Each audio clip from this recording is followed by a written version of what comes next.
really wanted to start with a conversation about how you see technology changing over the next 3 to 5 years and how that might actually affect this discussion of Government 2.0. I think that some of the biggest changes in the last 20 or 30 years of the technology platform are going to actually occur in the next 5 to 10. And almost everything that we think about, the computer itself, the model of interaction, how we write programs, the basic assumptions about connectivity, the role of the cloud-based environment, relative to the local computing environment, all of these things are going to change in some fairly substantial ways. The microprocessors are all going to change architecturally, become wildly more powerful and yet more efficient and cost about the same. I think we're going to see novel forms of radio communications emerge that'll make it easier and less expensive around the world to get connectivity, sort of like Wi-Fi on steroids. I think that, we've seen a huge, you could say a couple decades where the personal computer was clearly a big platform that emerged and empowered a lot of people, developed a lot of applications. And along came the internet and web browsers and email and then all the things like, tweeting and Facebook and social networking all were built on that.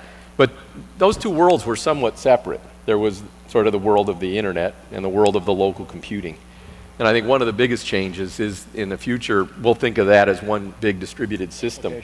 For this conference, I think it's particularly important to focus a lot on this evolution of the user interface because, the fundamental role of government, you could say, is to provide services, and they have to be provided in a very universal way. And one of the big questions that's always presented is, how do the less technologically advanced or the people who don't have access to a lot of these technologies, how do they get those government services? And so everybody wants to move in that direction, and government is always faced with the challenge, both in this country and elsewhere, how do I make it more uniformly available? So I think do you have an opinion about the whole digital divide? Is that something that eventually technology just catches up with, or do you need to be aggressive efforts to deal with that?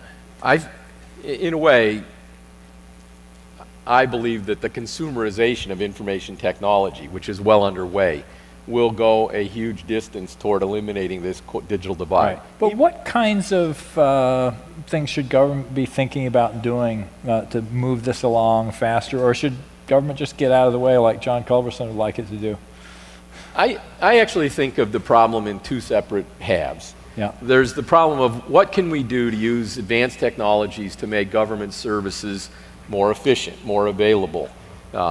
It doesn't matter whether you're looking at healthcare or education or almost any problem. Government really has sort of three separate issues. They have the question of access. How do people get access? They have the question of outcomes. For what money goes in, do we get a good result out? And they have the question of cost containment. And I think that information technologies in particular give us a new set of tools to address each of those three things in part, in any area we choose to apply. But it also seems to me that, following this metaphor of that we're building some kind of operating system for the internet, just as on the PC you have a subsystem to control access to, say, the disk or the keyboard or the screen, now you have subsystems to control access to location or identity or various kinds of really databases. And some of those databases can be richly informed by government data. When we start thinking about location-based services, certainly there are a lot of commercial things. So there's a Starbucks around the corner, but there's also this huge outpouring of applications showing you, EPA data relative to your location or civic information relative to your location. How do you think about sort of the information infrastructure of that next generation of applications? I think one thing thing how do we make it better? Really interesting for government people to think about is that there is essentially a new government service, and that is the data service. Yeah. Right? And so not all government data is interesting. Some of it, you could say, hey, if we published everything and you parsed it out and said, what would it be good for? Some would be good for the accountability. Yeah. Some would be good for facilitating, an improved UI to the old government services.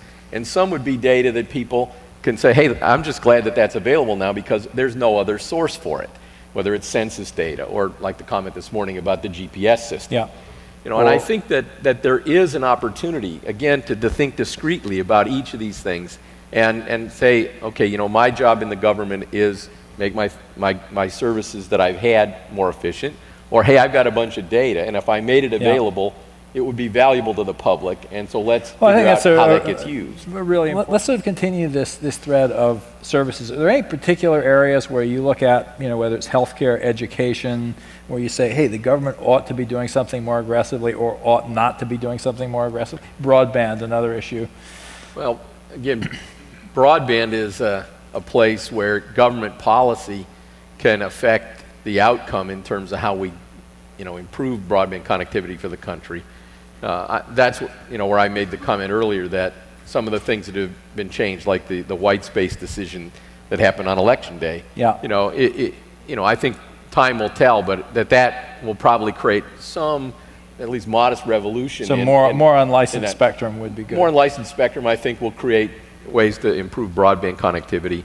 You know, how the government thinks about the next generation of performance in the backbone of the internet and how that relates to the research institutions in the country. It's sort of like Internet 2, you know, for the universities. But if you want to make that applicable to a broader array of services, or where there's a public-private partnership between the government and its service functions and some of these other institutions, I think there's some very clever things that could be done there, and well, you know, it will depend on government taking good actions in order to see those things emerge. Platforms take a long time to get adopted. I mean, how long has GPS been out there before we started seeing really, you know, ubiquitous location-based services? These fundamental technologies on which all these things emerge, you know, none of them, I mean, even though they sort of appear in the public eye like they came from nowhere, you know, have required oftentimes 10 to 15 years worth of diligent development by many companies in order to make them happen. You know, I talked about the parallel computing evolution that's going to happen.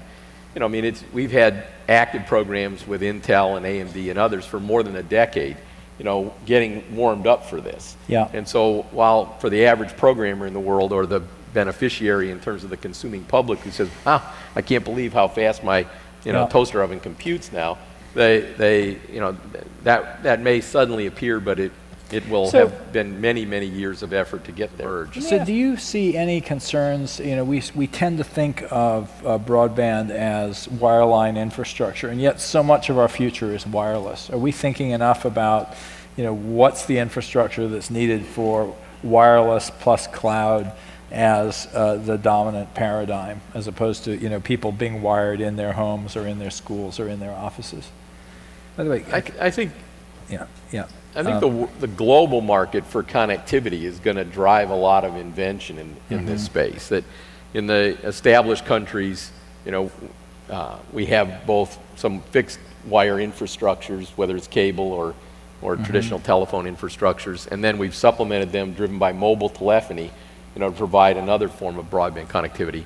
And then in a local area sense, we put things like Wi-Fi somewhere in the middle. I think that it will be possible to get more advanced wireless techniques than are currently being used in the mobile area in order to provide even higher data rates in a mobile or you know, place where we don't have fixed infrastructure. Do we have any